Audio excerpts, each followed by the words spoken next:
Welcome to Engineering Influence, a podcast from the American Council of Engineering Companies. And in our offices this week, we're having new officer orientation for our executive committee. That's when all of our incoming vice chairs and our chair-elect who have been nominated and voted in to take over and assume their roles and responsibilities up here in the spring, not too long from now, kind of get a data dump about everything ACEC, from organization to what each department does, because it's a complex animal here and there's a lot going on. And it's kind of a drinking from the fire hose to an extent, and really appreciate everybody's time and attention. And I'm very pleased to be joined today by our incoming chair-elect, John Rathke. And John, you have a lot of experience, not only ACEC National, but also ACEC Wisconsin. You and I were talking, Risk Management Committee, Planning Committee, Transportation Committee, Transportation Steering Committee, College of Fellows, and then coming up through the ranks in Wisconsin. You have seen a lot of ACEC. Tell us a little about yourself, kind of your journey through it, and what got you to this point. What made you think, you know what, I'm going to go for it. I'm going to go up and try national leadership, and then I'm going to go for chair. Yeah, so this all started way back when I attended my first transportation committee meeting, and I looked up front and saw the people who were actually doing most of the work and being the leaders of that group, and I said, you know what, I want to be there. And so I got on at that time it was the Transportation Steering Committee in Wisconsin, and ultimately I became the chair of that committee. And then we created a special transportation leadership committee that dealt with policy issues related to transportation in Wisconsin. Ultimately became the chair of that. And from there I went on to the board of directors of ACEC Wisconsin and went through the leadership structure in there and went to the chair of ACEC Wisconsin. Yeah. And then, the challenges, that was local Wisconsin, but, there's much that we do across the country. Yeah. There's much that we can provide with that leadership and the knowledge that you gain as you come up through those ranks to bring that to national. And so I was on the Transportation Committee, and then I got on the Transportation Steering Committee, and then also the Risk Management Committee. Became a fellow, ACEC fellow, and then the next step was vice chair. Yeah. So then what I looked at was, providing leadership, providing excellence across the board, and we have so much we can do and so much we still have to do, including strengthen the organization. That then I said, okay, chair will be the next position that I try to attain within ACEC, the framework of it.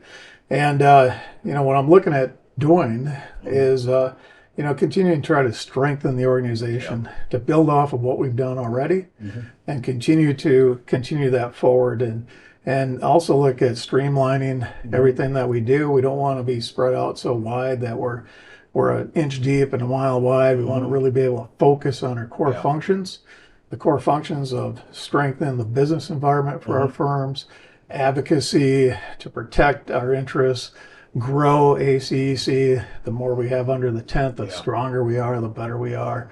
And really that's what drives me is a continual just see problems, solve problems, continue to get better. Yeah, you're going to be coming in after a couple of chairs who have done a lot. I've only been with the organization a little over 5 years, but I can tell you 5 years, that's been a lot has happened. We now have the Institute. Our Chair Barrett brought in the idea of the MO strengthening, and built off of that, you have the work that Jay's doing right now with, really the essentiality of engineering and MO relations.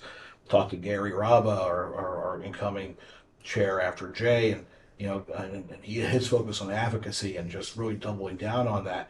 There are a lot of tools that are going to be at your disposal. Yes. How do you want to kind of work to help arrange them so you are strengthening the organization and kind of opening up that tent to a bigger council?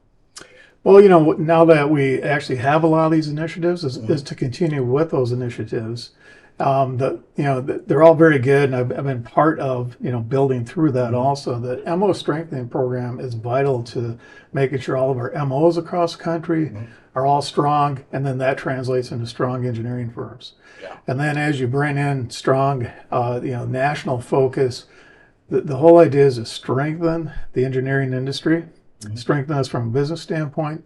Also, the value of what we do. You can't look out a window in any office building. You can't stand in the middle of a street in any large city and not see what we do as engineers, the essentiality of the life for our people.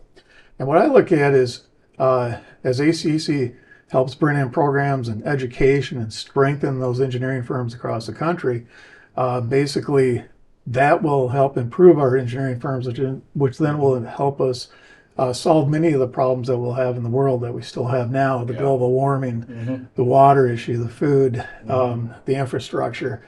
And as we are stronger, that just makes us more apt to be able to handle that. And then also take that national and international. So Yes. With FACEC, and there's so much that we can provide to the world as far as leadership and knowledge, and so much that we can actually gain from the world as far as what they've learned from water distribution and their own climate change issues, and to be on the world stage to help solve global warming, because it is a global, requires a global solution. But all of that is taking everything that they've had, and that Art started, that Jay's doing, and strengthen it, look at it with Gary, and where we need to head from there. Yeah. And as we come out of this, to be focused on that core structure, and focus on the value of our firms that we provide, that value proposition, and then also help grow the number of firms that are involved in it, because they're going to see the great things that we do, and see the value in what we do.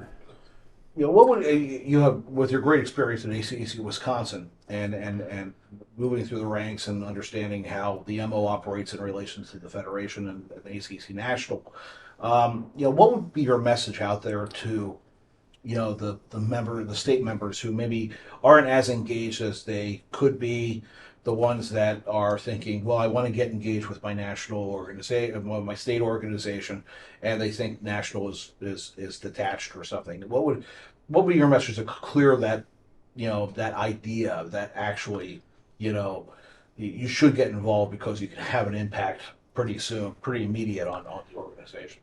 Absolutely, and that has actually been one of my core tenets, is to actually make sure that we have continuity as we go forward. One of the first things I did when I became a chair was, because when I became a chair, before that I would watch initiatives start and then initiatives die. Yeah. When the leader left, then it all started over. So when I came in, I said, "No, what we're going to do, we are going to have continuity in our leadership, so that we can keep our initiatives going," and they still do that there. Yeah. Basically, many of the things that we started, they continue through it. We get stronger, and it just helps us. So you do that at the local level. You become a leader within an organization, within a committee, become a committee chair, get on the board, decision making, get into that, helping ensure continuity and actually understanding advocacy for our profession, and actually doing something about it. And you can't shortcut the whole process, like you said. And being a leader. Yeah. And then look into national. And actually, it'd be best for young people to actually do a little bit of both. Obviously, as they're coming through and they're going through the leadership structure, to actually start getting involved nationally, and then build off of that. And then ultimately, those who want to aspire to that higher calling of being on XCOM, to actually really influence our industry, to go for it. And there's in some cases may not be voted on to it the first time, but to continue to try and work at it and get in the mix. Yeah, absolutely. And be the chair of committees, be the chair of national committees, be involved nationally, be involved in policy making, and the politics of all of this, and understand the advocacy and the advocacy giving program that we have to have. Simply being very involved in the PAC, either locally within your state, but also nationally. very, very important for us to have that voice. We have to have, Yeah. that financial backing. Yeah, I mean, it seems like it's you understand the pieces and where they fit and how they're going to be necessary to be arranged to keep on growing. You know, I guess the big question is, it's hard to say now because it's kind of looking forward but looking back at the same time. You know, in the future when you look back, say, okay, wrapping up your term as chair, what do you think? What's your lasting impact? What do you want to have to be able to say, I was able to accomplish this, and there you go. The biggest thing will be that we'll have focus with what we do on the national scale, and that we'll be focused back onto that business environment, and also being the thought leaders. So they'll look to ACEC as the thought leaders. Will be their first reaction. Any politician, any agency, other entities, and then also that staff, members will all have the focus of understanding what it is we're trying to accomplish. Yeah. Instead of literally simply trying to spread it out so thin that we have people doing all sorts of different things. It's not concentrated. It's not focused. It's not focused on that core function of business of engineering. Yeah. And to get to that point, and then gain that momentum as people see, well, this is really valuable. This is where we need to be. Yeah. And we got to lean into this. Yeah. Well, I it's going to be a very busy period of time. Look forward to working with you during that. I think everybody is, and it's always good to be looking to the future and seeing exactly how we're going to address these things that are just near horizon items and things that we know are out there but are coming faster than we expect, right? So I do appreciate you taking the time today, and look forward to May and coming on as our official chair elect once Gary takes the chair. And, Yes. And thanks for being on the program. Yes, thank you, and I'm really looking forward to it, and I'm looking forward to ultimately being the chair someday, and helping out, Right. making us the best. So. Fantastic. Well, again, this has been Engineering Influence, a podcast from the American Council of Engineering Companies, and we'll see you next time.